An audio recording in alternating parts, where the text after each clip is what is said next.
प्यारे बच्चों, इस वीडियो में हम आज देखने वाले हैं क्लास 9th का ये चैप्टर 1 है जिसका नाम है हमारे आसपास के पदार्थ।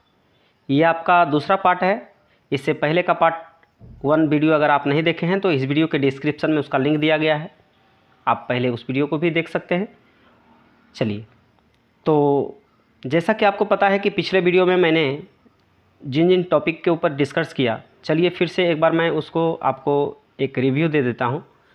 चलिए देखिए, यहाँ पे मैंने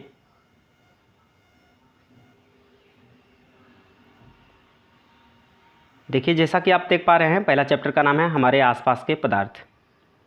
तो पिछले पार्ट में मैंने जाना कि पदार्थ किसे कहते हैं, साथ ही उसका उदाहरण भी मैंने जाना। उसके बाद मैंने देखा कि प्राचीन दार्शनिकों के आधार पर पदार्थ को 5 भागों में बांटा गया था: वायु, पृथ्वी, अग्नि, जल और आकाश। उसके बाद मैंने ये भी जाना कि आधुनिक वैज्ञानिकों के आधार पर पदार्थ को 2 भागों में बांटा गया: भौतिक गुणों के आधार पर और रासायनिक गुणों के आधार पर। फिर मैंने ये भी देखा था कि पदार्थ का भौतिक स्वरूप कैसा होता है। इसके बाद हमने पदार्थ के अभिलाक्षणिक गुण को भी मैंने समझा कि किसी भी पदार्थ में क्या होती है, पदार्थ के कणों के बीच रिक्त स्थान होती है ना। उसके साथ मैंने उदाहरण को भी समझा। उदाहरण के साथ मैंने इन सारी चीज़ों को समझा था कि आखिर में ये बात सही है या गलत है कि पदार्थ के कणों के बीच में रिक्त स्थान होती है या नहीं होती है। उदाहरण स्वरूप हम लोग ने समझा। इसके बाद हम लोगों ने जाना कि पदार्थ के जो कण होते हैं वो निरंतर गतिशील होते हैं, है ना। और साथ ही ये भी जाना कि तापमान बढ़ने से कणों की गति तेज़ हो जाती है। इन सभी चीज़ों के ऊपर मैंने चर्चा किया था। उसके बाद मैंने एक तीसरा पॉइंट ये भी देखा था कि पदार्थ के जो कण होते हैं वो एक दूसरे को आकर्षित करते रहते हैं, है ना। उसके बाद इस आकर्षण बल का सामर्थ्य प्रत्येक पदार्थ में अलग अलग होता है। तो इन सभी चीज़ों को मैंने उदाहरण के तहत सभी एक एक पॉइंट को मैंने समझा, और साथ ही मैंने कुछ इसके इम्पोर्टेंट क्वेश्चन को भी डिस्कस किया जो कि आपके NCERT के बुक में दे रखे हैं।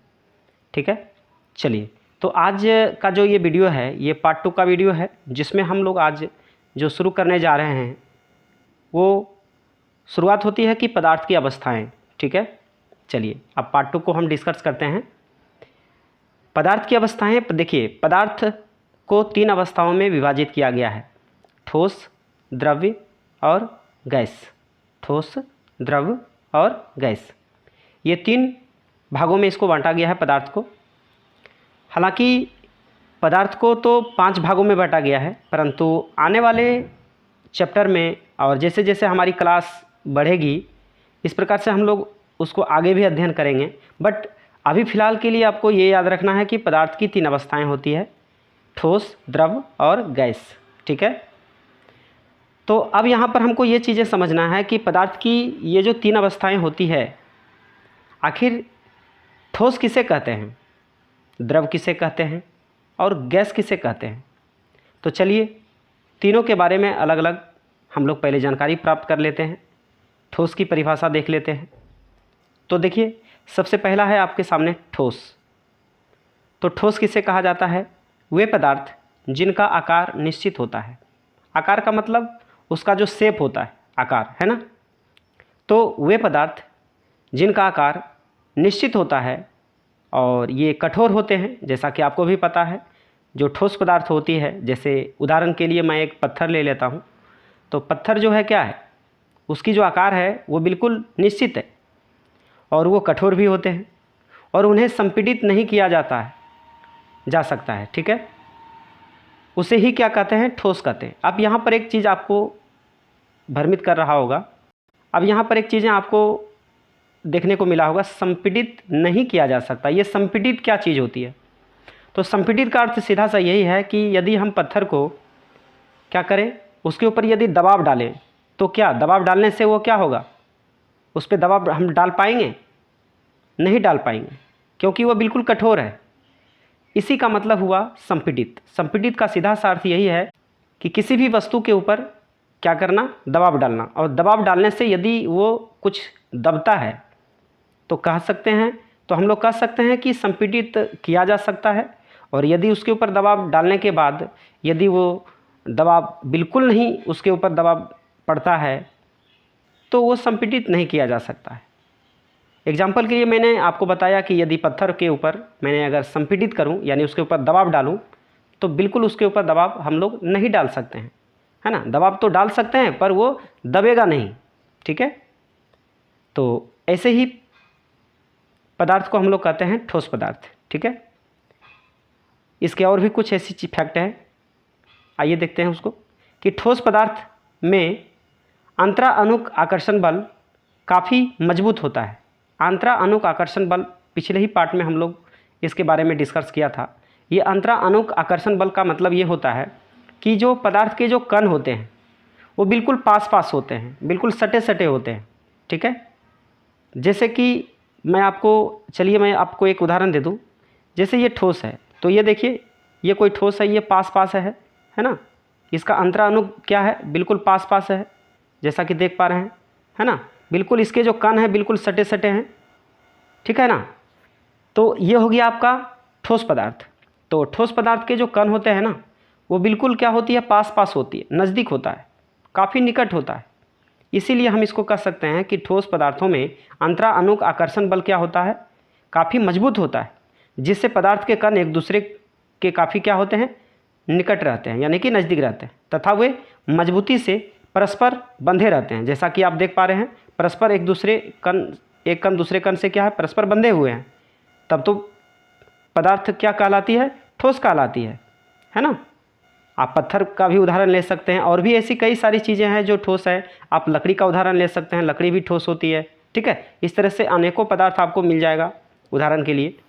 साथ ही देखिए नीचे आपके सामने और भी कुछ चीज़ें लिखी हुई है कि इसलिए ठोस के कणों की गतिज ऊर्जा क्या होती है, न्यूनतम होती है, यानी कि ना के बराबर होती है। अब ठोस गति कर सकती है क्या, नहीं कर सकती है।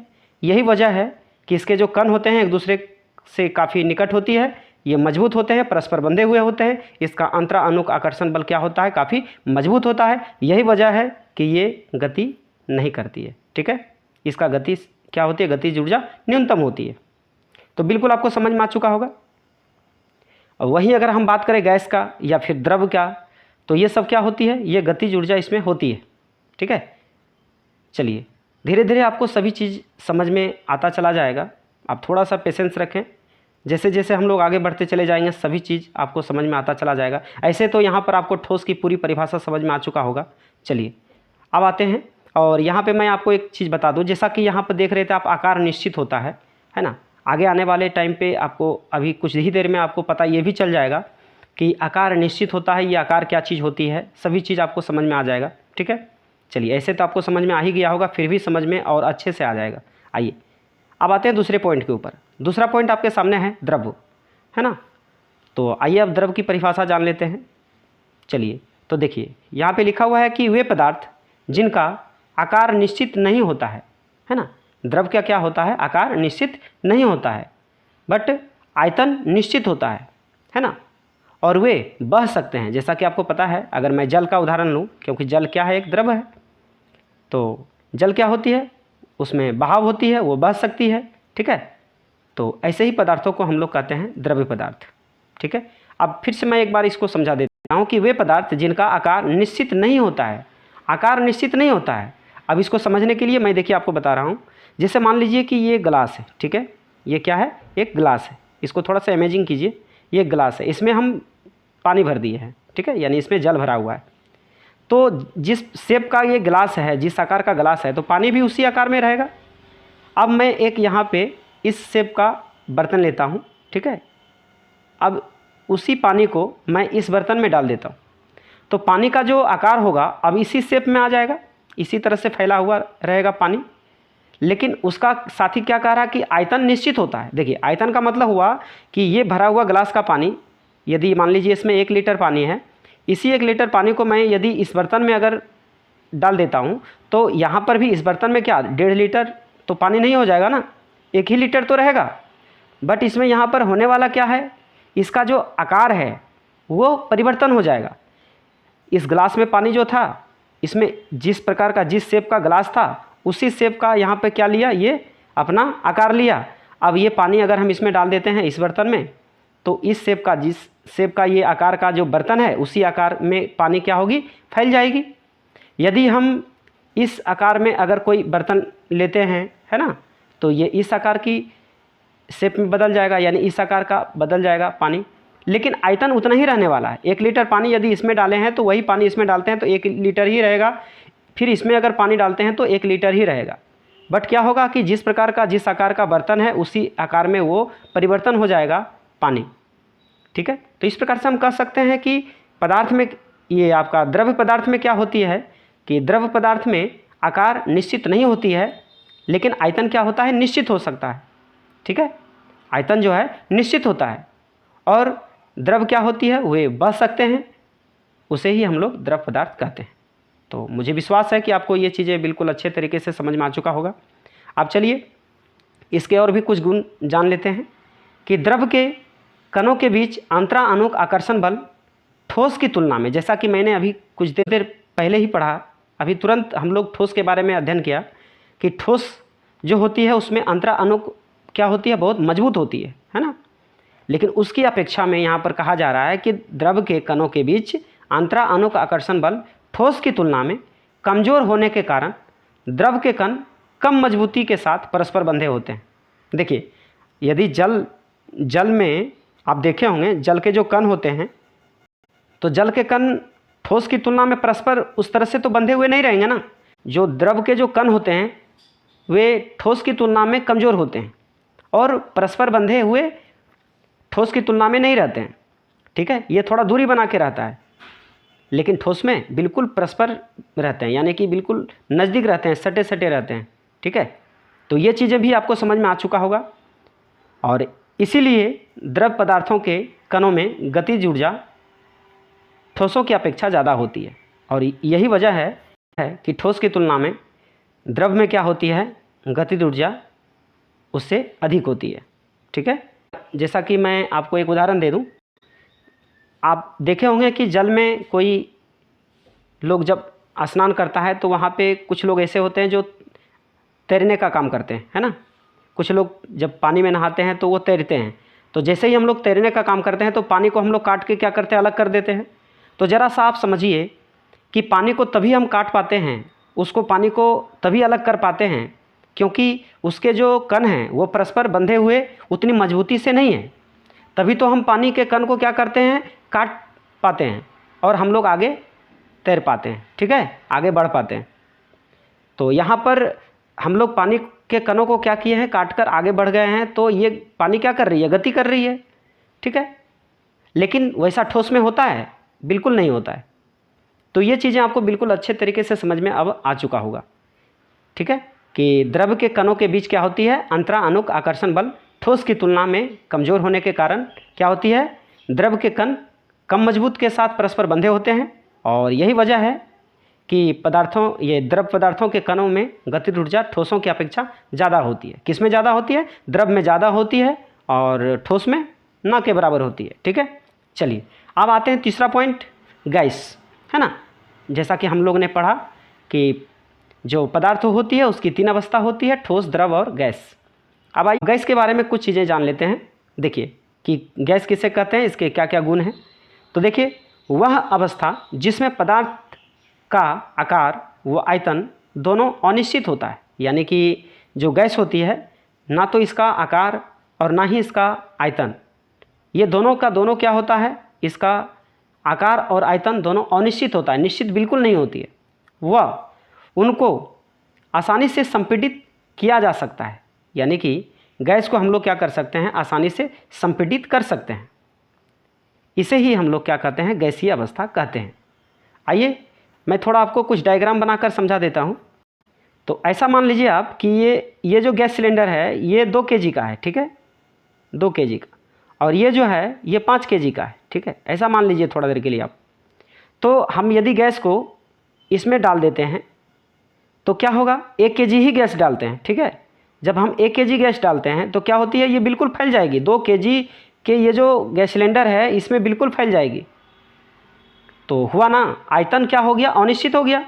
लेकिन इसी गैस को फिर हम यदि इस सिलेंडर में डाल देते हैं तो क्या होती है, ये 5 kg का इसमें स्पेस बना हुआ है, तो ये बिल्कुल क्या होगी, वो पूरी तरीके से बर्तन में फैल जाएगी। तो ये क्या हुआ, आयतन भी अनिश्चित और आकार भी अनिश्चित। तो बिल्कुल समझ में आ गया। परंतु यदि अगर द्रव की बात किया जाए तो मान लीजिए यदि 1 लीटर पानी इसमें अगर हम डाल देते हैं, बर्तन ये 2 लीटर का है, बट इसमें हम 1 लीटर जल अगर डालते हैं तो वो 1 लीटर का ही रहने वाला है, क्योंकि जल जो है वो तो फैलता नहीं है ना। 1 लीटर अगर जल इसमें डाले हैं तो 1 लीटर ही रहेगा। भले ये बर्तन आपका 2 केजी का है, उससे नो डाउट, बट जल 1 लीटर ही रहने वाला है। और इसी जल को फिर यदि इस 5 केजी के बर्तन में अगर डाल देते हैं तो उसमें भी 1 लीटर ही जल रहेगा। परंतु गैस में ऐसा नहीं होता है। गैस में यदि ये 2 केजी का ये गैस सिलेंडर है, इसमें अगर हम 1 केजी डालते हैं गैस, तो ये बिल्कुल क्या होगा, 2 केजी का जितना सारा स्पेस है उसमें गैस क्या होगा, इधर उधर करके फैल जाएगा, है ना। यानी आयतन क्या होगी, अनिश्चित हो जाएगी। और यहाँ पे 5 केजी के अगर हम सिलेंडर में अगर गैस को डाल देते हैं तो इसमें भी क्या होगी, जितने उसमें जगह है 5 केजी का, वो पूरे बर्तन में क्या होगी, पूरे सिलेंडर में वो भर जाएगी, फैल जाएगी। ठीक है। तो इससे आपको अब ये स्पष्ट हो चुका होगा कि जो गैस होती है उसकी जो अवस्था होती है ना, इसमें पदार्थ का जो आकार होता है वो और आयतन, ये दोनों क्या होती है, अनिश्चित होती है।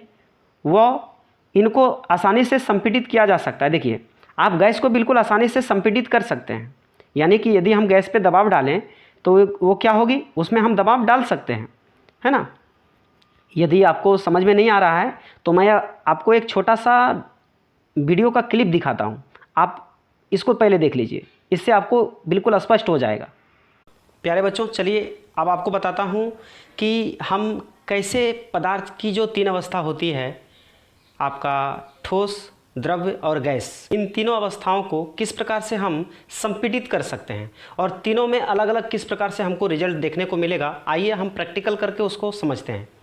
सबसे पहले मैं आपको गैस के ऊपर उदाहरण दे करके बताता हूं कि हम गैस को किस प्रकार से संपीड़ित करते हैं और उसमें हमको किस प्रकार का रिजल्ट देखने को मिलता है। आइए, तो जैसा कि आपको पता है, यहाँ पर मैंने 3 चीज़ें आपके सामने ले रखा है।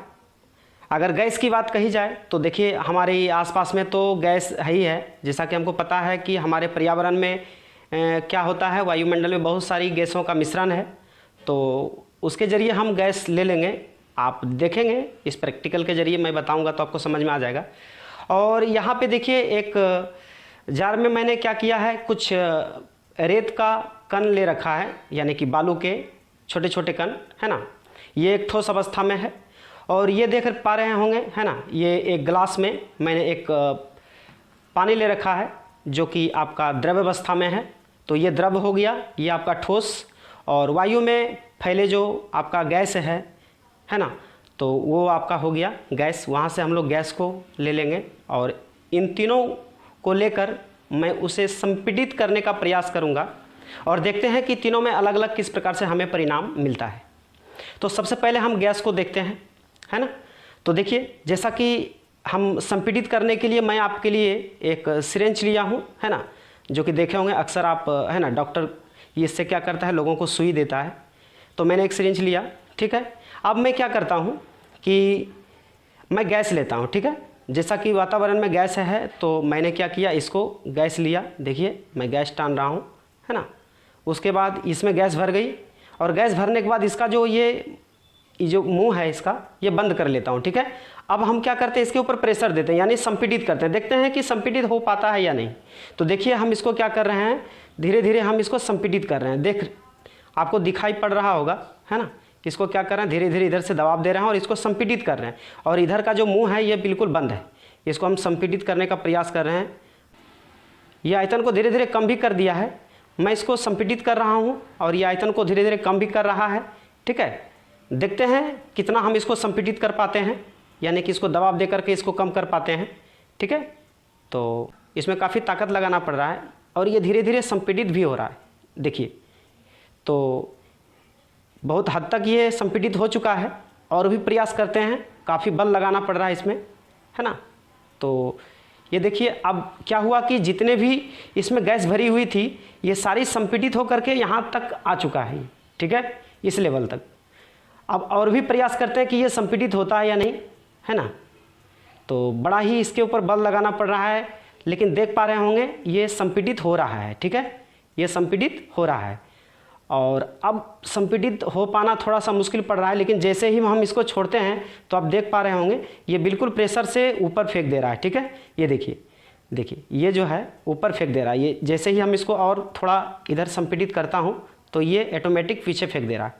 ठीक, कहने का तात्पर्य यह है कि हमारा जो इसमें आयतन था उसको हम संपीड़ित करके उसको कम कर रहे हैं, लेकिन ये क्या हो रहा है, उसके प्रेशर से ये पीछे धकेल दे रहा है। ठीक है, तो यहाँ से हम लोग क्या देखें कि गैस को हम लोग संपीड़ित कर सकते हैं, गैस को हम लोग अत्यधिक संपीड़ित कर सकते हैं। यहाँ तक देखिए मैं इसको ले आया।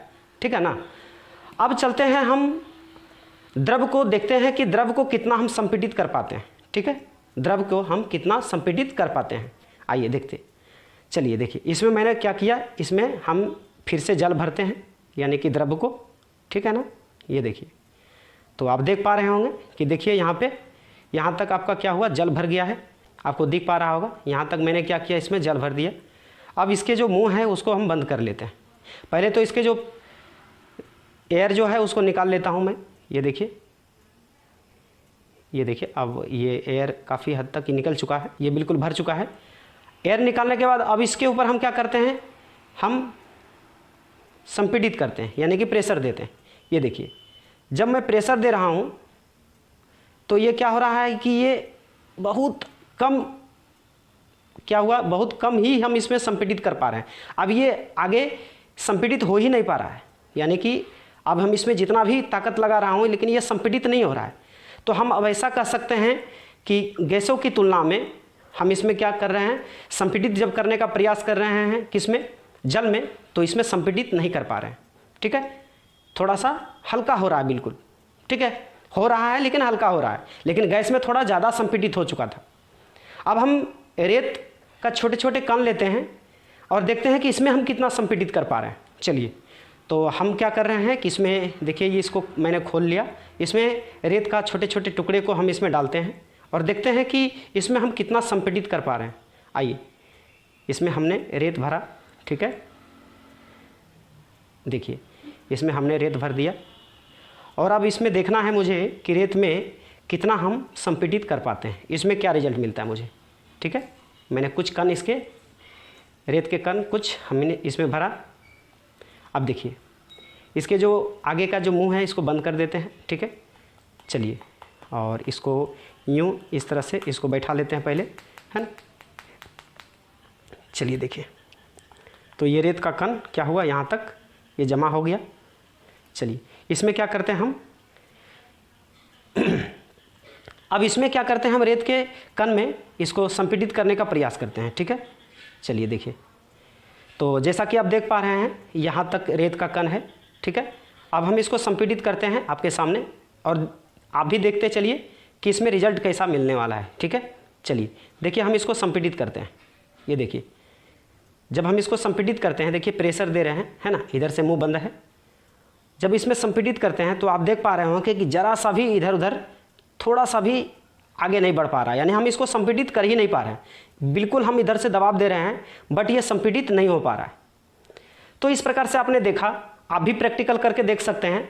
तो इस तरह से मैंने देखा कि ठोस में क्या होता है कि हम संपीड़ित नहीं कर सकते हैं, जल में हल्का सा संपीड़ित हो सकता है, थोड़ा बहुत संपीड़ित होगा, लेकिन गैस को और भी ज़्यादा संपीड़ित कर सकते हैं। ठीक है, यानी उसको दबाव देकर संपीड़ित किया जा सकता है। ज़्यादा से ज़्यादा किस में होगा संपीड़ित, गैसों में होगी, है ना, और द्रवों में थोड़ा कम होगी और ठोस में तो बिल्कुल नहीं होगी, है ना, नगण्य, ना के बराबर। तो इस प्रकार से तीनों के जो अलग अलग फैक्ट थे इसको मैंने समझा। तो देखा आपने, वहाँ पे मैंने आपको बताया एक सिरिंज लेकर के कि किस प्रकार से हम वायु को क्या कर सकते हैं, यानी गैस को हम लोग क्या कर सकते हैं, संपीड़ित कर सकते हैं।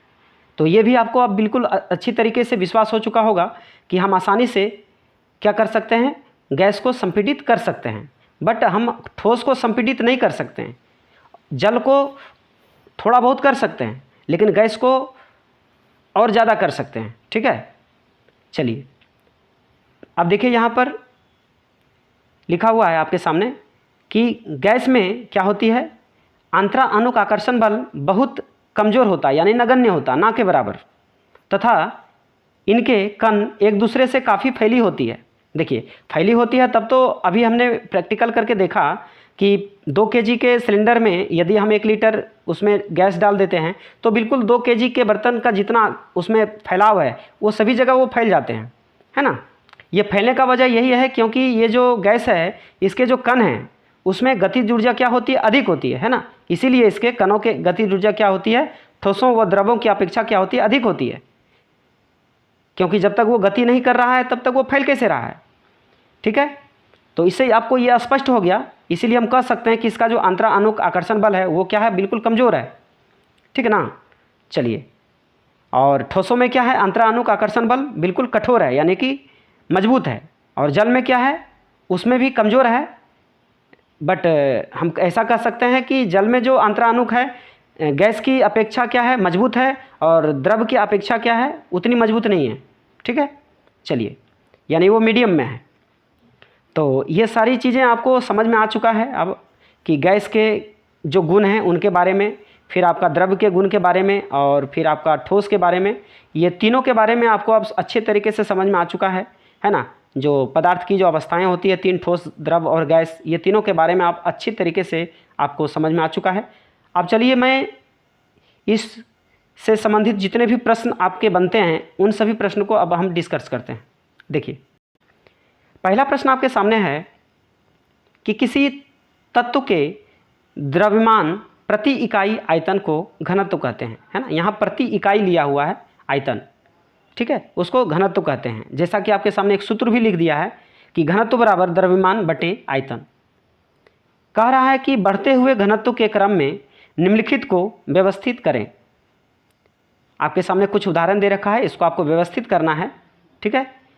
द्रव्यमान प्रति इकाई आयतन को घनत्व कहते हैं, ऐसा बोल रहा है। और साथ ही आपको बढ़ते हुए घनत्व में इसको क्या करना है, व्यवस्थित करना है। पहला है आपके सामने वायु, दूसरा है चिमनी का धुआं, तीसरा है शहद, फिर है चौक, है ना, जल, उसके बाद चौक, उसके बाद रुई और लोहा। इन सभी को आपको क्या करना है, तो हमको क्या करना है, इसको व्यवस्थित करना है घनत्व के बढ़ते हुए क्रम में। तो चलिए, सबसे पहले तो आपको मैं एक चीज़ बता दूं। देखिए, जैसे मान लीजिए आयतन किसे कहते हैं, लंबाई, चौड़ाई और ऊंचाई को यदि गुना कर दिया जाए तो आयतन होता है, लंबाई गुने चौड़ाई गुने ऊंचाई। तो मान लीजिए कि कोई भी पदार्थ है ना, वो उसकी जो लंबाई है और चौड़ाई है और ऊंचाई है, इस प्रकार से देखिए, इसको हम एक एक इकाई करके मान रहे हैं जैसा कि प्रश्न में बताया जा रहा था, है ना। ये देखिए, मान लीजिए, है ना, इसकी लंबाई 1 मीटर है और ये 1 इकाई, इसकी जो लंबाई है 1 इकाई है, चौड़ाई भी 1 इकाई है और ऊंचाई भी 1 इकाई है, ठीक है। तो 1 इकाई, है ना, 1 इकाई जो आयतन है उसमें आपको ये देखना है कि उसमें घनत्व कितना है, ठीक है। तो घनत्व का सूत्र होता है द्रव्यमान बटे आयतन, ठीक है। तो इतने हिस्से में घनत्व कितना है ये आपको यहाँ पर समझकर और इसको क्या करना है, बढ़ते हुए घनत्व के बढ़ते हुए क्रम में इसको सजाना है। तो सबसे पहले तो आपको ये देखना है कि जिसका आयतन जितना ज़्यादा होगा, जिसका आयतन जितना अधिक होगा, है ना, उसका उतना ही घनत्व क्या होगा, कम होगा। और जिसका आयतन जितना कम होगा उसका घनत्व उतना अधिक होगा। लेकिन यहाँ पर जो है सभी के लिए ये चीज़ें बराबर रखा है, द्रव्यमान प्रति इकाई आयतन ऐसा कह रहा है। तो सबके लिए आयतन क्या होगा, 1 इकाई, है ना, घन इकाई, 1 घन इकाई, घन इकाई, यानी कि हमेशा कह सकते हैं 1 क्यू, ठीक है। अब द्रव्यमान आपको देखना है, तो द्रव्यमान में सीधा सा हम ये देखेंगे कि किसका द्रव्यमान यानी किसका भार सबसे अधिक है। जिसका भार सबसे अधिक होगा उसका घनत्व सबसे अधिक होगा, और जिसका द्रव्यमान क्या होगा, कम होगा, है ना, जिसका भार कम होगा उसका घनत्व भी कम होगा। तो हमको बढ़ते हुए क्रम में सजाने के लिए सबसे पहले हमको क्या करना है, कम को लेना है और धीरे धीरे हम क्या करेंगे, अधिक करते चले जाएंगे, यानी कि धीरे धीरे हम बढ़ाते चले जाएंगे। चलिए, तो इसको बढ़ते हुए क्रम में सजाने के लिए सबसे पहले हमको कम का लेना है कि किसका द्रव्यमान कम है, ठीक है। तो देखिए, जैसा कि आपके सामने लिखा हुआ वायु, चिमनी का धुआं, शहद यानी मधु, चौक जिसके ऊपर हम लोग क्या करते हैं, जिससे हम लोग ब्लैक बोर्ड पे लिखते हैं चौक से, ठीक है ना। इसके बाद रुई, उसके बाद लोहा। अब आपको यहाँ पर ये देखना है कि सबसे हल्की वस्तु कौन सी है, यानी कि सबसे हल्की पदार्थ कौन सी है। तो देखिए, सबसे हल्का है आपका जिसका द्रव्यमान सबसे कम हो, वो है आपका चिमनी का धुआं। चिमनी का धुआं आप देखे होंगे कि जैसे ही चिमनी का धुआं बाहर निकलता है वैसे ही वो बिल्कुल क्या होती है, तेज़ी गति से इधर उधर फैलने लगते हैं। यानी उसमें भार बिल्कुल क्या होती है, द्रव्यमान बिल्कुल कम होती है। तो पहले आपका क्या होगा, चिमनी का धुआं, ठीक है। इसके बाद उससे थोड़ा सा ज़्यादा होता है वायु, जिसको हम लोग हवा कहते हैं, है ना। चिमनी का धुआं से थोड़ा सा घनत्व तो अधिक होता है किसमें, वायु में। अब आइए, आपका चिमनी का धुआं भी हो गया, वायु भी हो गया, है ना। वायु हो गया, चिमनी का धुआं हो गया। अब बचा आपका शहद, जल, चौक, रुई और लोहा। अब आपको इन सभी चीज़ों के ऊपर ध्यान देना है कि इनमें सबसे द्रव्यमान कम किसका है, ठीक है। तो देखिए इसमें आपका हो जाएगा अब रुई, है ना। रुई क्या है, बिल्कुल जितना शेष बचा है इसमें से ये हल्का है, यानी इसका द्रव्यमान कम है। तो अब हो जाएगा आपका रुई, ठीक ना। इसके बाद अब बचा आपके सामने शहद, जल, चौक और लोहा। अब इनमें से जो आपका कम है, जिसका द्रव्यमान कम है, वो है आपका जल। तो आपका जल हो जाएगा। उसके बाद हो जाएगा चौक, है ना, चौक।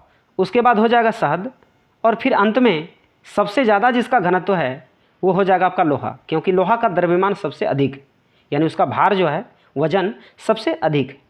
तो आपने देखा कितने ही आसानी से हमने क्या किया, इसको घनत्व के आधार पर बढ़ते हुए क्रम में इसको व्यवस्थित किया।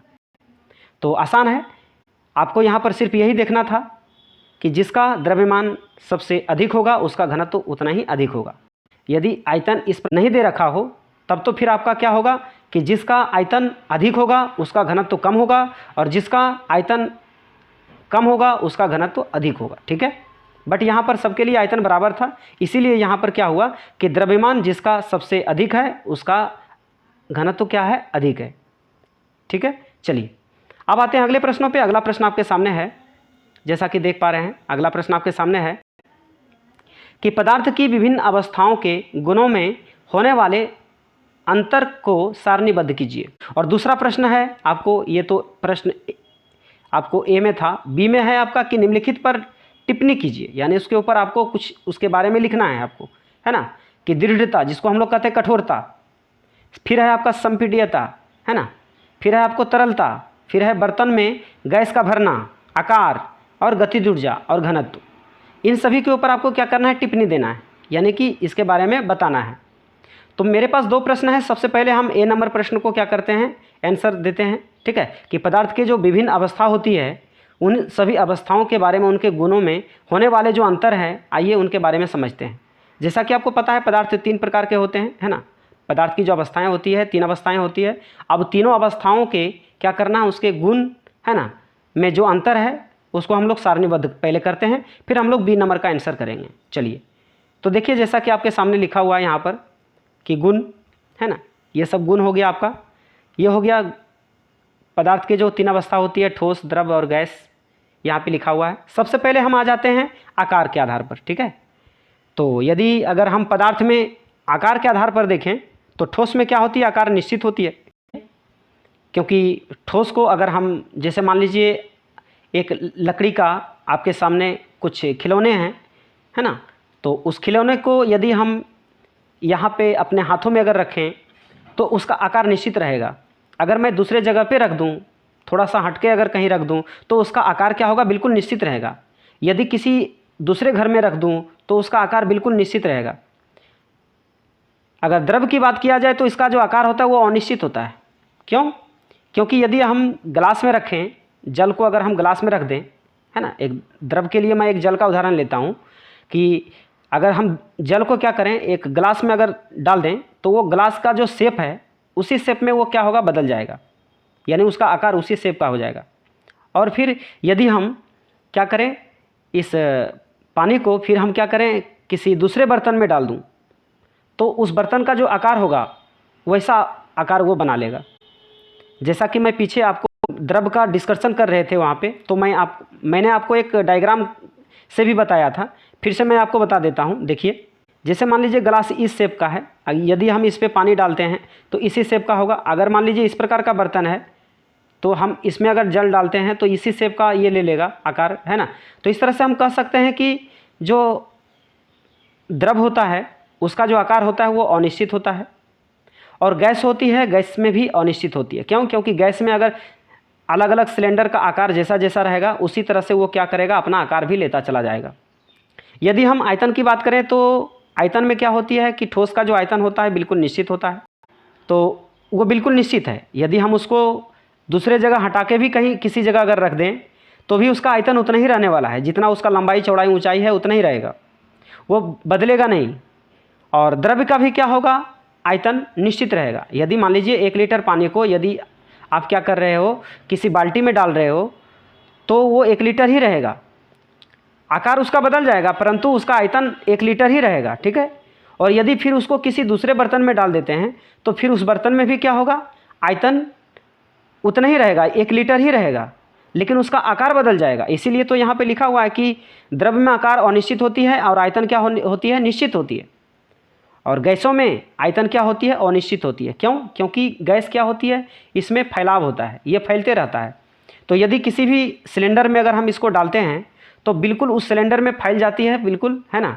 और उसी शेप में यानी उसी आकार में वो अपना बना लेता है आकार, यानी उसकी आकार जो होती है वो क्या होती है, अनिश्चित होता है। और आयतन भी अनिश्चित होता है, ठीक है ना। क्योंकि बिल्कुल वो अगर गैस सिलेंडर अगर 5 लीटर का है, 5 केजी का है, तो वो बिल्कुल 5 केजी का जो रिक्त स्थान है अंदर में वो बिल्कुल भर जाएगा, है ना। अगर हम उसी गैस को अगर हम 10 केजी का सिलेंडर में डाल दूं तो बिल्कुल 10 केजी के सिलेंडर में जो स्पेस है वहाँ तक वो गैस क्या होगा, बिल्कुल भर जाएगा। तो आयतन जो होता है गैस का वो अनिश्चित होता है और आकार भी अनिश्चित होता है। ठोस का जो आकार होता है निश्चित होता है, द्रव का आकार क्या होता है, अनिश्चित होता है। और ठोस का आकार निश्चित होता है, ठोस का जो आयतन है वो निश्चित होता है, द्रव का आयतन निश्चित होता है, गैस का आयतन और निश्चित होता है। तो ये सारी चीज़ें आपको समझ में आ चुका है। चलिए अब आते हैं घनत्व के ऊपर। घनत्व में देखते हैं, घनत्व जो है, घनत्व कुछ अपवादों को छोड़कर इसके घनत्व जो होते हैं अधिक होता है। किसका? ठोस का घनत्व क्या होता है, अधिक होता है। इसका घनत्व अधिक इसलिए होता है क्योंकि यहाँ पर आपको ये देखना है कि जिसका द्रव्यमान सबसे अधिक हो, जिसका भार सबसे अधिक हो, उसका घनत्व क्या होता है, अधिक होता है। और जिसका द्रव्यमान कम हो उसका घनत्व उतना ही कम होते चला जाता है। तो देखिए जल, अगर मैं द्रव की बात करूं, जल लेकर के उदाहरण, तो इसमें क्या होता है, कुछ अपवादों को छोड़कर घनत्व ठोसों से क्या होती है, कम होती है, और गैसों में न्यूनतम होती है, ना के बराबर, ठीक है। आइए अब देखते हैं अगला, दृढ़ता। दृढ़ता का मतलब हुआ उसकी जो कठोरता है ना, कि वो कितना कठोर है, कितना मजबूत है। तो देखिए ठोस में क्या होती है, सर्वाधिक कठोरता होती है, दृढ़ता होती है। और द्रव में क्या होती है, बहुत कम होती है। तब तो हम लोग क्या करते हैं, पानी में यदि हाथ इधर उधर हम फैला करके, है ना, पानी में जब हम लोग जहाँ पर भी तालाब हो या तो फिर नदी हो, जब हम लोग स्नान करने के लिए जाते हैं, जब हम लोग तैरते हैं तो पानी को काट कर आगे बढ़ जाते हैं। ये इसीलिए संभव हो पाता है क्योंकि उसमें दृढ़ता यानी कि क्या है, कठोरता कम है, तभी तो पानी को हम काट पाते हैं। परंतु ऐसा ठोस में होगा क्या? आप पत्थर को क्या काट सकते हैं, उसके ऊपर आगे अंदर घुस सकते हैं? नहीं, ये बिल्कुल नहीं होगा क्योंकि उसमें कठोरता है। और गैसों में इसमें तो बिल्कुल नगण्य होती है ना। गैसों में क्या होती है, नगण्य होती है। अभी हम लोग जहाँ पर भी हैं वायुमंडल में क्या है, बहुत सारी गैसें हैं मिश्रित। तो हम अपने हाथ को अगर चाहें तो इधर उधर हम लोग क्या कर सकते हैं, हिला सकते हैं, बिल्कुल आसानी से हिला सकते हैं। लेकिन हम लोग यदि ठोस में अगर हम उसके ऊपर दबाव दें तो मेरा हाथ उसके अंदर जाएगा क्या? बिल्कुल नहीं जाएगा। तो हम इस तरह से कह सकते हैं कि जो द्रव की जो कठोरता होती है ये आपका ठोस की तुलना में कम होती है ना, और गैस की तुलना में ज़्यादा होती है, ठीक है। चलिए अब संपीड्यता। संपीड्यता का मतलब ये हुआ कि किसी के ऊपर, किसी पदार्थ के ऊपर यदि आप दबाव दे रहे हो तो क्या वो दबता है, ऐसा। तो जैसे कि दिखाया जा रहा है यहाँ, जैसा कि आपके सामने लिखा हुआ है कि ठोस में क्या होती है, नगण्य होती है।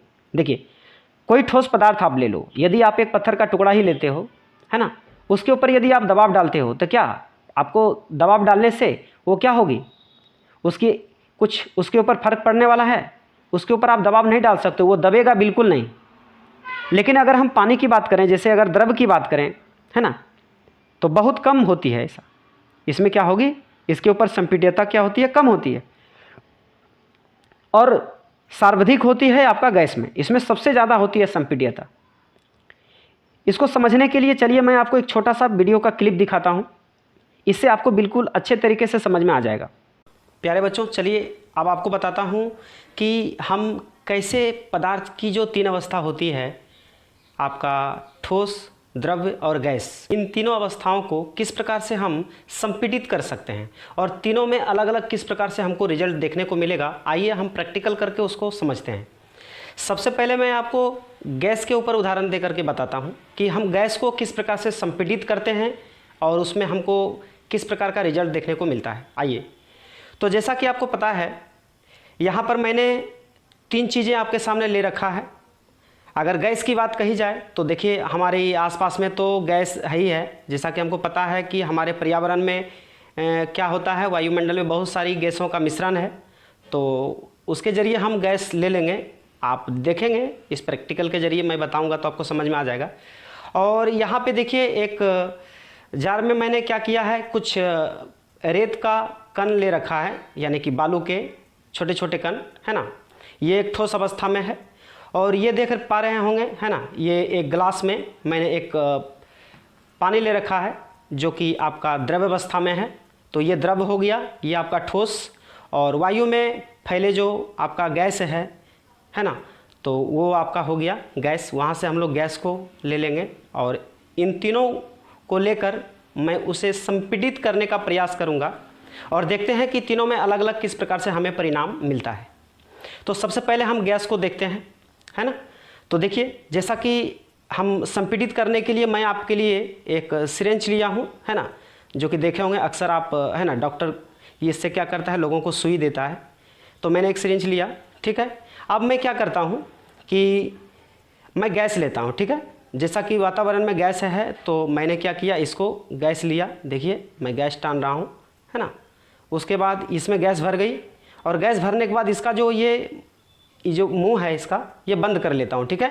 अब हम क्या करते हैं, इसके ऊपर प्रेशर देते हैं, यानी संपीड़ित करते हैं। देखते हैं कि संपीड़ित हो पाता है या नहीं।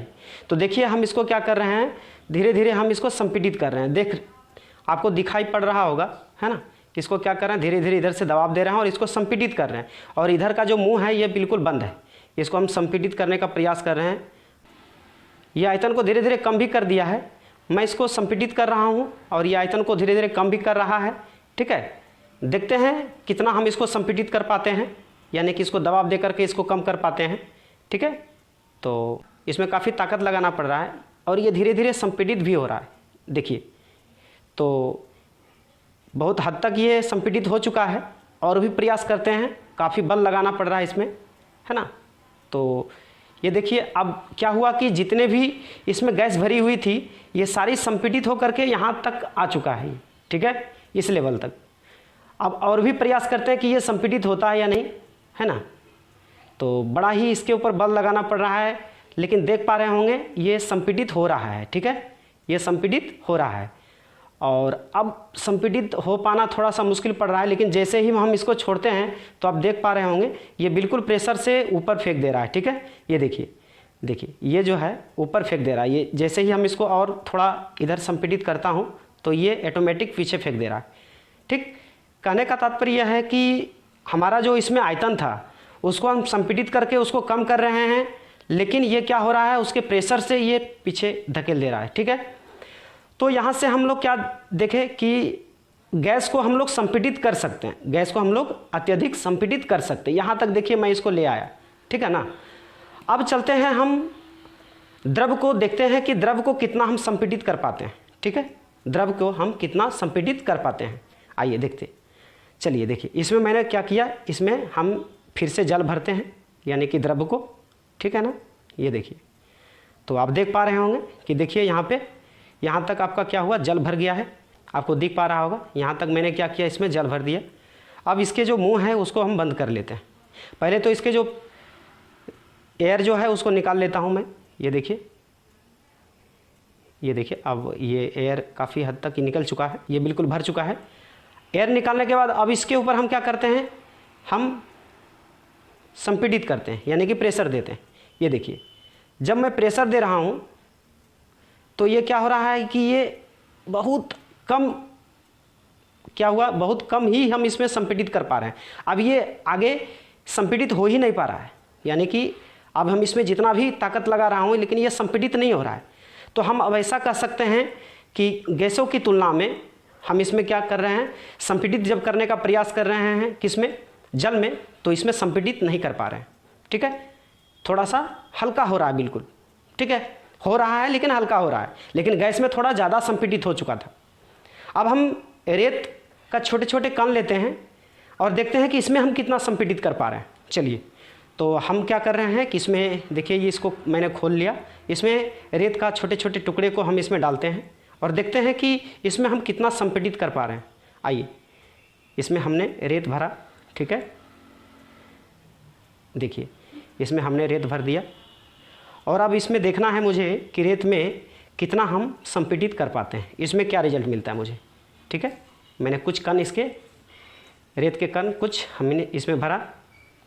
अब देखिए, इसके जो आगे का जो मुंह है इसको बंद कर देते हैं। ठीक है, चलिए, और इसको यूँ इस तरह से इसको बैठा लेते हैं पहले, है ना। चलिए देखिए, तो ये रेत का कण क्या हुआ, यहाँ तक ये जमा हो गया। चलिए, इसमें क्या करते हैं हम अब इसमें क्या करते हैं हम, रेत के कण में इसको संपीड़ित करने का प्रयास करते हैं। ठीक है, चलिए देखिए, तो जैसा कि आप देख पा रहे हैं यहाँ तक रेत का कण है। ठीक है, अब हम इसको संपीड़ित करते हैं आपके सामने और आप भी देखते चलिए कि इसमें रिजल्ट कैसा मिलने वाला है। ठीक है, चलिए देखिए, हम इसको संपीड़ित करते हैं। ये देखिए, जब हम इसको संपीड़ित करते हैं, देखिए प्रेशर दे रहे हैं, है ना, इधर से मुंह बंद है। जब इसमें संपीड़ित करते हैं तो आप देख पा रहे होंगे कि ज़रा सा भी इधर उधर थोड़ा सा भी आगे नहीं बढ़ पा रहा है, यानी हम इसको संपीड़ित कर ही नहीं पा रहे हैं। बिल्कुल हम इधर से दबाव दे रहे हैं बट ये संपीड़ित नहीं हो पा रहा है। तो इस प्रकार से आपने देखा, आप भी प्रैक्टिकल करके देख सकते हैं। तो इस तरह से मैंने देखा कि ठोस में क्या होता है कि हम संपीड़ित नहीं कर सकते हैं, जल में हल्का सा संपीड़ित हो सकता है, थोड़ा बहुत संपीड़ित होगा, लेकिन गैस को और भी ज़्यादा संपीड़ित कर सकते हैं। ठीक है, यानी उसको दबाव देकर संपीड़ित किया जा सकता है। ज़्यादा से ज़्यादा किस में होगा संपीड़ित, गैसों में होगी, है ना, और द्रव्यों में थोड़ा कम होगी, और ठोस में तो बिल्कुल नहीं होगी, है ना, नगण्य, ना के बराबर। तो इस प्रकार से तीनों के जो अलग अलग फैक्ट थे इसको मैंने समझा। तो देखा आपने इस वीडियो में, जैसा कि आपको बताया गया कि इसमें छोटे छोटे, है ना, क्या थे, कंकड़ थे, जैसे बालू के कुछ कण थे। जब मैंने उसको क्या किया, संपीड़ित किया, प्रेशर दिया, ऊपर से दबाव डाला सिरिंज में बालू रखकर, तो देखा आपने कि वो बिल्कुल क्या हो रहा था, उसमें संपीड्यता नहीं हो रही थी, नगण्य। इसके बाद मैंने उसमें जल लेकर देखा तो उसमें क्या हुआ कि इसमें संपीड्यता क्या हुई, थोड़ा सा कम हुआ तो बट थोड़ा कम हुआ। और इसमें जो है गैस में जब मैंने हवा भरी, उसके बाद जब संपीड़ित किया तो इसमें संपीड़ित हो गया, बहुत अधिक हो गया। तो इस प्रकार से हम कह सकते हैं कि संपीड्यता जो है ठोसों में क्या होती है, नगण्य होती है, द्रव्य में बहुत कम होती है और गैस में सर्वाधिक होती है। चलिए अब आते हैं तरलता। तरलता जो है सो ठोस में नगण्य होती है, क्योंकि ये तरल पदार्थ तो है नहीं। ठोस में अगर हम द्रव्य की बात करें तो अधिक तथा इसमें बहाव होता है ना। तरलता तो द्रव्य में तो तरलता अधिक होती है और इसमें बहाव भी होती है, क्योंकि आप देखे होंगे पानी क्या होती है, बहती है। आइए, और गैस में इसमें तो और भी सबसे ज़्यादा होती है ना, यानी कि अत्यधिक होती है इसमें तरलता। इसमें फैलाव होती है, द्रव्य में बहाव होती है और गैस में फैलाव होती है, क्योंकि गैस क्या होता है, फैलता है, और द्रव्य क्या होता है, ये बहता है। तो इसमें तरलता होती है, गैस में भी होती है, इसमें अधिक होती है। चलिए आइए अब देखते हैं गतिज ऊर्जा। तो अगर गति के ऊपर अगर बात करें तो जैसा कि हम लोग पीछे भी पढ़ रहे थे कि गतिज ऊर्जा तो ठोस में क्या होती है, बिल्कुल न्यूनतम होती है, क्योंकि इसके जो कण होते हैं, है ना, इसका अंतरानुक जो आकर्षण बल होता है ये बिल्कुल क्या होती है, मजबूत होती है। ठीक है, बिल्कुल नज़दीक होते हैं, इसके जो कण होते हैं परस्पर नज़दीक बंधे हुए होते हैं, इसीलिए इसमें गतिज ऊर्जा क्या होती है, ना के बराबर होती है। और आपका द्रव्य में क्या होता है, ठोस की अपेक्षा अधिक होती है, इसीलिए तो जल में इधर उधर क्या होती है, इधर उधर चलते रहती है। अगर नदियों में भी पानी है तो इधर उधर वो चलते रहेगी। ऐसे भी आप अगर जल में अगर आप थोड़ा सा उसमें क्या दे दो, नमक डाल दो या फिर एक स्याही की बूंद डाल दो, तो वो क्या होती है, वो गति करती है, और गति के वजह से ही क्या होती है, बिल्कुल स्याही पानी में घुल जाती है। लेकिन ऐसा ठोस में नहीं होता है। और गैसों में इसमें तो गतिज ऊर्जा बिल्कुल अधिक होती है, क्योंकि जिस सिलेंडर में भी आप रख दो, अगर 20 लीटर का है ना। 20 केजी का अगर सिलेंडर है और 1 केजी यदि गैस है तो उस 20 केजी के सिलेंडर में अगर डाल दो तो बिल्कुल 20 केजी का जो आकार का जो सिलेंडर है वो पूरा भर जाएगा उसमें, है ना, गति करते हुए बिल्कुल भर जाएगी। आप अपने कमरे में, है ना, थोड़ा सा गैस अगर उसमें छोड़ देते हो तो बिल्कुल कमरे गैस से भर जाएगी। कहने का मतलब है कि वो बिल्कुल गति करती है, ठीक है। तो इससे आपको यह स्पष्ट हो जाता है कि गतिज ऊर्जा जो है ठोसों में ना के बराबर होती है, न्यूनतम होती है। जल में ठोसों की अपेक्षा अधिक होती है और गैस में तो सबसे ज़्यादा होती है। अब आइए हम अगला इसके बारे में जान लेते हैं गुण कि ऊष्मा का प्रभाव। तो ठोसों में न्यूनतम होती है, इसमें ऊष्मा का प्रभाव क्या होता है, बिल्कुल कम होता है, ना के बराबर, ठीक है। और ठोसों की अपेक्षा अधिक होती है किसमें, द्रव में। यदि द्रव में अगर हम एक उदाहरण जल का ले लें, जल को यदि हम गर्म करते हैं तो क्या होती है, पानी बिल्कुल वाष्पित होकर के क्या होती है, हवा में उड़ जाती है, ठीक है। तो इसमें ऊष्मा का प्रभाव होता है और गैस में तो अत्यधिक होता है। गैस में क्या होती है, इसमें अत्यधिक होती है, क्योंकि आप देखे होंगे हमारे घरों में जो गैस सिलेंडर से खाना बनता है तो वो जब हम उस पर ताप देते हैं, है ना, ऊष्मा होती है तो गैस धीरे धीरे क्या होती है, ख़त्म होते चले जाती है उसके बाद। लेकिन ऐसा ठोस में नहीं होता है। अब आइए अगर हम इसकी विभाजनशीलता की बात करें तो इसमें न्यूनतम होती है ठोस में, क्योंकि हम उसको अलग अलग नहीं कर सकते हैं ठोस को, ठीक है। इसमें बिल्कुल कम होती है, ना के बराबर। और ठोसों की अपेक्षा अधिक होती है किसमें, द्रव में, है ना। इसको विभाजित कर सकते हैं हम लोग, इसको अलग अलग कर सकते हैं। इसीलिए तो हम पानी में क्या कर सकते हैं, तैर सकते हैं, पानी को काट कर उसको अलग कर देते हैं, है ना। और गैसों में क्या होती है, इसमें तो और अधिक होती है। अब आते हैं आणविक संरचना। आणविक संरचना ठोसों में क्या होती है, अणु में रिक्त स्थान कम होती है ना।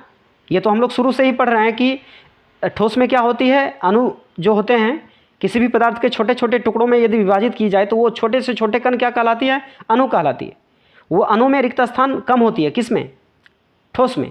इसीलिए तो इसका जो अंतरा अणुक आकर्षण जो है वो क्या होती है, बिल्कुल पास पास होती है ना, मजबूत होती है। तो इसमें रिक्त स्थान कम होता है। और द्रव में क्या होता है, इसमें रिक्त स्थान ठोसों से अधिक होती है। और आपका गैस में जो है सो इसमें सबसे अधिक रिक्त स्थान होती है, ठीक है। चलिए, तो यहाँ पे जो हम लोग पढ़ रहे थे तो यहाँ पर मैंने देखा, है ना, मैंने यहाँ पे देखा कि जो पदार्थ की जो विभिन्न अवस्था के जो गुण में होने वाले जो अंतर हैं उनको मैंने सारणीबद्ध करके सभी फैक्ट को मैंने जाना, सभी गुणों को जाना। जो पदार्थ के जो 3 अवस्था होती है, ठोस, द्रव और गैस, उन तीनों अवस्थाओं के जो जितने भी गुण हैं लगभग गुण के बारे में मैंने चर्चा कर लिया। इसके अंतर को भी मैंने समझा कि ठोस में किस प्रकार से होती है, द्रव में कैसी होती है और फिर गैसों में कैसी होती है गुण, ठीक है। तो ये सभी गुणों के बारे में मैंने जाना। अब आते हैं ये दूसरे प्रश्न को डिस्कस करते हैं कि निम्नलिखित पर टिप्पणी कीजिए। इसकी दृढ़ता यानी कठोरता के ऊपर, संपीड्यता, तरलता, बर्तन में गैस का भरना, आकार और गतिज ऊर्जा एवं घनत्व। आइए इन सभी के ऊपर हम टिप्पणी करते हैं। तो देखिए, सबसे पहला है आपके सामने था प्रश्न कि दृढ़ता, जिसको हम लोग कठोरता कहते हैं। तो देखिए किसे कहते हैं कठोरता। तो देखिए, दृढ़ता पदार्थों का वह गुण है जिसके कारण बाह्य बल यानी हम बाहर से जो बल लगाते हैं, लगाने पर भी पदार्थ का आकार नहीं बदलते हैं, है ना। जब हम जब किसी भी पदार्थ के ऊपर हम ऊपर से यदि बल लगा रहे हैं, है ना, दृढ़ता पदार्थ का वह गुण है जिसके कारण बाह्य बल लगाने पर भी पदार्थ का आकार नहीं बदलते हैं, परंतु बल लगाने पर वे टूट जाते हैं। देखिए, बल यदि हम लगाते हैं तो वह टूट जाएगा, लेकिन उसका जो आकार है वो नहीं बदलेगा। जैसे ठोस में दृढ़ता अधिक होती है, जैसा कि आप भी जान रहे हैं, जबकि गैसों में दृढ़ता क्या होती है, होती ही नहीं है ना। गैसों में दृढ़ता क्या होती है, नहीं होती है। तो ये आपको समझ में आ गया कि दृढ़ता क्या चीज़ होती है। आइए अब आते हैं संपीड्यता। संपीड्यता के बारे में समझते हैं। संपीड्यता तो इसे आप जान ही गए हैं, तो बस आपको सिर्फ लिख देना उसके बारे में कि संपीड्यता का अर्थ है कि पदार्थ का बल, है ना, पदार्थ पर जब बल लगते हैं, लगने पर उसके कण जो है एक दूसरे के समीप आ जाए, ठीक है, उसके जो कण हैं एक दूसरे के समीप आ जाए। मैंने आपको एक वीडियो का क्लिप भी दिखाया था, उसमें भी आपको बताया था कि किस प्रकार से बल के जो बल लगाने पर यानी संपीड़ित करने पर पदार्थ के जो कण हैं वो एक दूसरे के समीप आ जा रहे हैं, है ना, जिससे कि उसका आयतन क्या हो जा रहा है, कम हो जा रहा है। उसका आयतन क्या हो जा रहा है, कम हो जा रहा है। पहले सिरिंज में क्या था, पूरा भरा हुआ सिरिंज में जो भी हम पदार्थ का उदाहरण देख रहे थे, ठोस, द्रव और गैस के बारे में, है ना, उसमें क्या था, आयतन पूरा भर भर के था। लेकिन जैसे ही मैंने उसमें संपीड़ित किया तो उसका आयतन क्या हो गया, कम हो गया, है ना। ठोसों में संपीड्यता नहीं होती है, ठोसों में संपीड्यता नहीं होती है, और द्रवों में बहुत कम होती है, जबकि गैसों में आसानी से संपीडित किया जा सकता है, जैसा कि आप वीडियो में भी देखें। चलिए, तो ये चीज़ें भी आपको समझ में आ गया। अब आइए देखते हैं तरलता, है ना। तो तरलता का अर्थ है बहाव, तरलता का अर्थ है बहाव। ऐसे पदार्थ जो बह सकते हैं, ऐसे पदार्थ जो बह सकते हैं, है ना, तरल या द्रव्य पदार्थ कहलाते हैं। कुछ पदार्थ आसानी से बहते हैं जैसे जल, दूध आदि, परंतु कुछ पदार्थ धीरे धीरे बहते हैं जैसे शहद। ये भी बहते हैं परंतु उतने नहीं जितने जल और दूध बहता है, ठीक है। तो आपको ये सारी चीज़ें समझ में आ चुका होगा। द्रवों में बहाव होता है, ठोसों में बहाव कम होता है ना। ठोस में क्या होती है, बहाव कम होता है, ना के बराबर होता है, जबकि गैसों में बहाव नहीं बल्कि फैलाव होता है। गैसों में बहाव नहीं होता है, फैलाव होता है, जैसा कि मैंने ऊपर में भी डिस्कस कर रहा था, है ना। जब उसके बारे में, उसके गुणों के आधार पर जब मैं उसको पढ़ रहा था, तो वहाँ भी मैंने देखा कि जो द्रव होता है उसमें बहाव होता है और गैस में फैलाव होता है। चलिए, अब आते हैं इसका अगला पॉइंट के ऊपर डिस्कस करते हैं। अगला पॉइंट है कि बर्तन में गैस का भरना, है ना।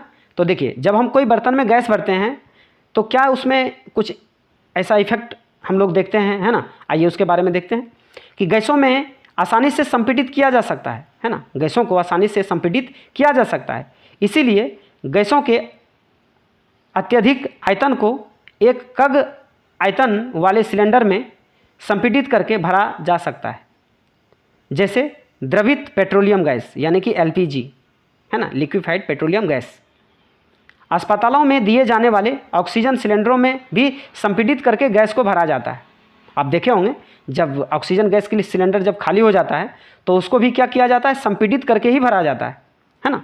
ऊपर से संपीडित करके उसमें गैस भरी जाती है। इसी प्रकार संपीडित प्राकृतिक गैस यानी सीएनजी, है ना, कंप्रेस्ड नेचुरल गैस को भी अधिक ताप पर गैस को सिलेंडर में भरा जाता है। चलिए, अब आते हैं अगले पॉइंट पर। अगला पॉइंट आपके सामने है आकार। आकार के बारे में ऐसे तो मैंने चर्चा किया ही, फिर भी कर लेता हूँ। देखिए, यदि पदार्थ के कणों के बीच आकर्षण बल बहुत अधिक हो, आकर्षण बल क्या हो, बहुत अधिक हो, तो उसका आकार निश्चित होता है। जैसे ठोस पदार्थ का आकार निश्चित होता है ना, जैसा कि आप अभी तक तो बिल्कुल आपको अच्छी पकड़ आ गई होगी कि ठोस पदार्थ का क्या होता है, आकार बिल्कुल निश्चित होता है, क्योंकि उसका जो आकर्षण बल होता है बहुत अधिक होता है ना। उसको हम लोग तोड़ नहीं सकते हैं। उसके जो अंतरानुक आकर्षण बल जो है वो बिल्कुल क्या है, मजबूत है ना। उसके जो कण है परस्पर बंधे हुए हैं। चलिए, इतने सारी चीज़ तो आपको दिमाग में ऐसे भी रिपीट होते रहना चाहिए।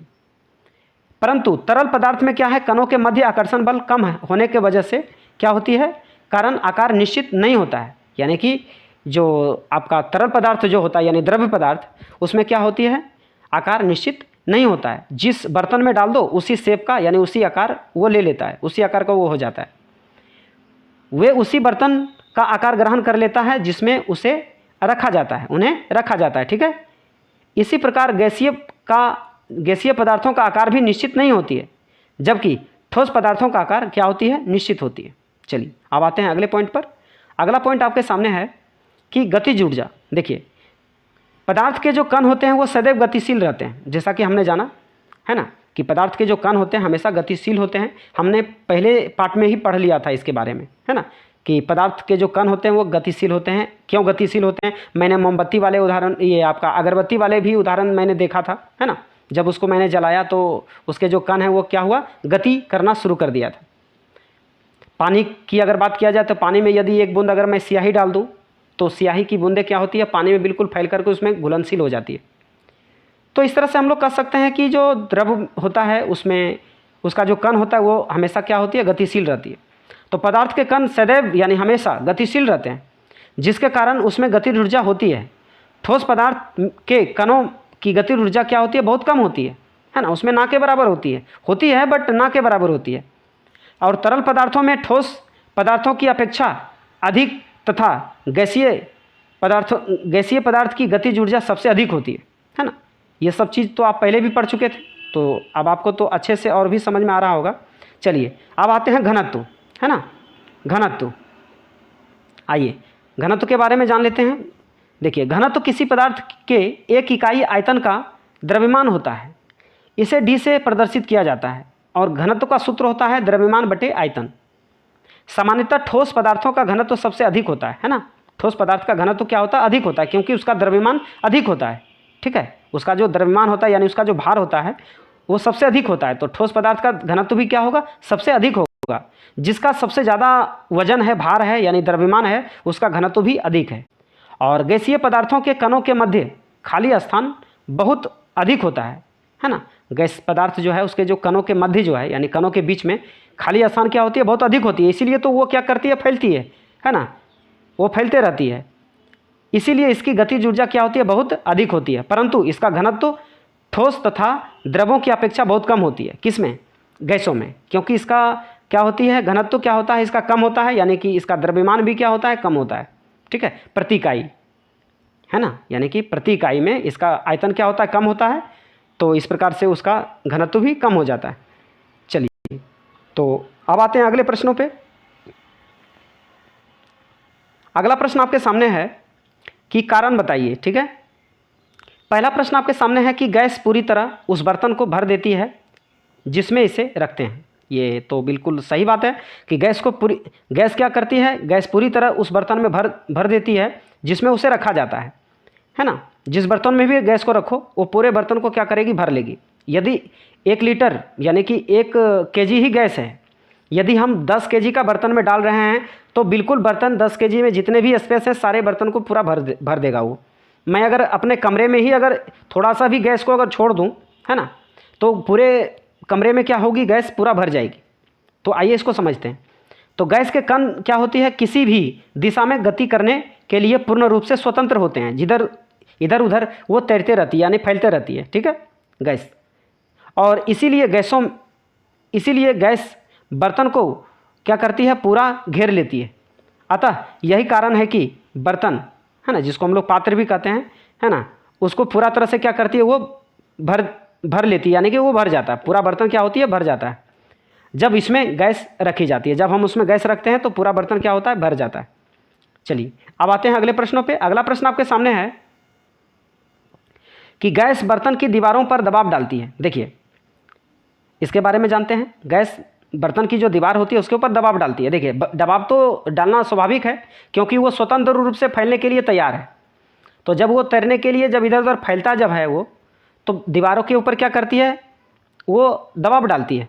तो देखिए, गैस अवस्था में, है ना, गैसीय अवस्था में कणों की गतिज ऊर्जा क्या होती है? तेज होती है तथा अनिश्चित होती है ना। अनिश्चित इसीलिए कि उसका कोई निश्चित नहीं है कि किधर वो तैरेगा, है ना, ऐसा कुछ। तो इसी अनिश्चितता के कारण उसके जो कण होते हैं आपस में, है ना, आपस में तथा बर्तन की दीवारों से निरंतर वो टकराते रहते हैं और दबाव डालते रहते हैं। आइए अब अगला पॉइंट देखते हैं। अगला आपके सामने है कि लकड़ी की मेज ठोस कहलाती है। लकड़ी की जो मेज होती है वो ठोस कहलाती है। क्यों ठोस कहलाती है? आइए इसके बारे में जानते हैं कि लकड़ी के कणों के बीच मजबूत आकर्षण बल होता है। जैसा कि आपको पता है लकड़ी एक ठोस पदार्थ है। ठोस में क्या होती है? आकर्षण बल बिल्कुल मजबूत होती है ना। और इसमें क्या होती है? रिक्त स्थान नगण्य होता है, ना के बराबर। इसमें रिक्त स्थान होती ही नहीं है, ना के बराबर। ठीक है, इसलिए लकड़ी की जो मेज होती है उसका निश्चित आकार होता है और आयतन भी क्या होती है? निश्चित होती है। और इसे संपीड़ित भी नहीं किया जा सकता, यानी अगर इसके ऊपर दबाव अगर डालते हैं हम लोग तो इसको संपीड़ित नहीं कर सकते, इसका आयतन को कम नहीं कर सकते हैं। ठीक है, जैसा कि हम लोग सिरेंच वाले उदाहरण से बताया था, है ना, बालू के छोटे छोटे कण लिया था मैंने और पानी से के ऊपर भी उदाहरण दे करके मैंने बताया और फिर हवा को भी भर करके मैंने संपीड़ित किया था। तो वहाँ से आपको वो वीडियो को देखने के बाद आपको सारी चीज़ें पता चल गई होगी, है ना, कि ठोस को हम लोग संपीड़ित नहीं कर सकते हैं। अतः हम कह सकते हैं कि लकड़ी की मेज क्या है? ठोस होती है। चलिए, अब आते हैं अगले पॉइंट पे। देखिए, अगला प्रश्न आपके सामने है कि हवा में हम आसानी से अपना हाथ चला सकते हैं। हवा में क्या कर सकते हैं? अपना, देखिए, जहाँ पे आप कहीं भी हो, अगर आप हवा में इधर उधर हाथ फैलाओगे तो आपका हाथ इधर उधर चल जाएगा, है ना। ये क्यों संभव है? ऐसा हम लोग कर पाते हैं, ऐसा क्यों कर पाते हैं? आखिर क्या वजह है ना। लेकिन एक ठोस लकड़ी के टुकड़े में हाथ चलाने के लिए हमें कराटे में दक्ष होना पड़ेगा। देखिए, अगर एक छोटे से लकड़ी के टुकड़े को अगर यदि मुझे तोड़ना हो तो उसके लिए हमको कराटे में दक्ष होना पड़ेगा, है ना। यानी कि उसके लिए बहुत सारे संघर्ष करना पड़ेगा, मेहनत करनी पड़ेगी, तब जा कर के हम लकड़ी के छोटे छोटे टुकड़े को तोड़ सकते हैं। लेकिन हवा में हम आसानी से हाथ को इधर उधर चला सकते हैं, है ना। कई बार देखे होंगे आप कि बहुत सारे ऐसे कराटे वाले क्या करते हैं, ईंटे के कुछ टुकड़े 2-4 है ना टुकड़े रख लेते हैं और एक बार में सारे ईंटे के टुकड़े को तोड़ देते हैं। तो ये तो कराटे में दक्ष होना पड़ेगा, है ना, तब जा कर के ये सब सारी चीज़ें हो पाती है। लेकिन आसानी से हम लोग हवा में हाथ चला सकते हैं। तो आइए इसके बारे में जानकारी प्राप्त करते हैं। देखिए, हवा एक गैस है, जैसा कि आप भी जान रहे हैं, और गैस के कणों के बीच क्या होती है, नगण्य आकर्षण बल होता है। आकर्षण बल यानी उसके जो कण होते हैं पास पास सटे हुए नहीं होते हैं, है ना, और इसके कारण इसके जो एक दूसरे से बहुत दूर दूर होते हैं, इसके जो कण होते हैं बहुत दूर दूर होते हैं। अतः आसानी से हम क्या कर सकते हैं, हम अपना हाथ हवा में चला सकते हैं। और यही वजह है कि हम अपना हाथ क्या कर सकते हैं, हवा में चला सकते हैं। लेकिन ठोस में ऐसा नहीं होती है, क्योंकि उसके जो कण होते हैं वो परस्पर बंधे होते हैं, है ना, उसके जो कण होते हैं बिल्कुल नज़दीक नज़दीक होती है। जबकि ठोस लकड़ी के टुकड़े में आकर्षण बल क्या होता है, अधिक होने के कारण इसके जो कण होते हैं एक दूसरे से काफ़ी सटे रहते हैं। इसीलिए लकड़ी के टुकड़े में हाथ चलाने के लिए हमें कराटे योग्य विशेषज्ञ होना आवश्यक है, यानी कि दक्ष होना आवश्यक है, तभी हम चला सकते हैं, ऐसा चलाना असंभव है। तो अब आइए अगले प्रश्नों को देखते हैं। अगला प्रश्न आपके सामने है कि सामान्यतः ठोस पदार्थों की अपेक्षा द्रवों का घनत्व कम होता है ना। सामान्यतः ठोस जो पदार्थ होती है उसकी अपेक्षा द्रव का जो घनत्व होता है कम होता है। लेकिन आपने बर्फ़ के टुकड़े को जल में तैरते हुए देखा होगा, तो पता लगाइए ऐसा क्यों होता है ना। जैसा कि पहले यहाँ पर देखिए लिखा हुआ है कि ठोस पदार्थ का जो घनत्व होता है वो द्रव का जो घनत्व होता है ना, ठोस पदार्थ की अपेक्षा द्रव की जो घनत्व होता है वो क्या होता है, कम होता है। लेकिन बर्फ़ का टुकड़ा वो क्या है, एक ठोस पदार्थ है, लेकिन वो ठोस रहने के बावजूद भी वो जल में तैरना शुरू कर देता है। ऐसा क्यों होता है, बोलता है पता लगाने के लिए, जबकि वो तैरना नहीं चाहिए, लेकिन ऐसा होता क्यों है। तो देखिए वो इसके ऊपर कुछ वजह है, आइए उस वजह को जानते हैं। देखिए, जब पानी से बर्फ़ बनती है तो उसका आयतन क्या हो जाती है, बढ़ जाती है। जैसा देखिए मैं आपको एक उदाहरण बता रहा हूँ। ये मान लीजिए एक बोतल है ना, इसमें पानी भरी हुई है, ठीक है। आप इसको क्या करो, फ्रिज में डाल दो पानी भरकर, यहाँ पर एक चिन्हित कर दो इतना, है ना, और इसमें पानी भर दो। और यदि आप इसमें पानी भर करके आप फ्रिज में डालते हो तो जैसे ही ये बर्फ़ बनता है, बर्फ़ बनने के बाद आप देखना कि जहाँ पे आप चिन्हित किए हो उससे थोड़ा सा ऊपर हो करके और ये बर्फ़ बन जाती है। यानी कि इसका जो आयतन है पहले इतना था, है ना, अब इसका आयतन यहाँ तक हो गया। यानी कि ऐसा हम कह सकते हैं कि जब पानी से ऐसा करके आप देखना, है ना, जितना आप पानी डालोगे बर्फ़ बनने के बाद थोड़ा उससे ऊपर लेवल आ जाएगा। तो जब पानी से बर्फ़ बनती है तो उसका आयतन क्या हो जाती है, बढ़ जाती है, जिसके फलस्वरूप बर्फ़ का घनत्व पानी के घनत्व से क्या हो जाती है, कम हो जाती है। और यही वजह है कि बर्फ़ का घनत्व पानी से कम होने के कारण बर्फ़ पानी में तैरने लगती है। तो प्यारे बच्चों, यहाँ पे ये पार्ट 2 ख़त्म होता है ना। फिर मिलता हूँ पार्ट 3 में। ये वीडियो आपको कैसा लगा आप ज़रूर कमेंट करें, और जितना ज़्यादा से ज़्यादा हो सके आप इस वीडियो को शेयर करें। यदि वीडियो पसंद आया हो तो लाइक और कमेंट करना ना भूलें, और हमारे इस चैनल पर नए हैं तो चैनल को ज़रूर सब्सक्राइब कर लें। तो चलिए फिर मिलते हैं नेक्स्ट वीडियो। तो प्यारे बच्चों, ये वीडियो आपको कैसा लगा आप ज़रूर कमेंट कर बताएं, और जितना ज़्यादा से ज़्यादा हो सके इस वीडियो को शेयर करें। और वीडियो अच्छा लगा हो तो लाइक करना ना भूलें, और चैनल पर पहली बार आए हैं तो चैनल को सब्सक्राइब कर लें और बेल आइकन प्रेस कर दें, जिससे कि हमारे द्वारा अपलोड की गई वीडियो की नोटिफिकेशन आपको टाइम पे मिलता रहे। तो चलिए हम फिर मिलते हैं नेक्स्ट वीडियो में, तब तक के लिए जय हिंद, जय भारत, वंदे मातरम।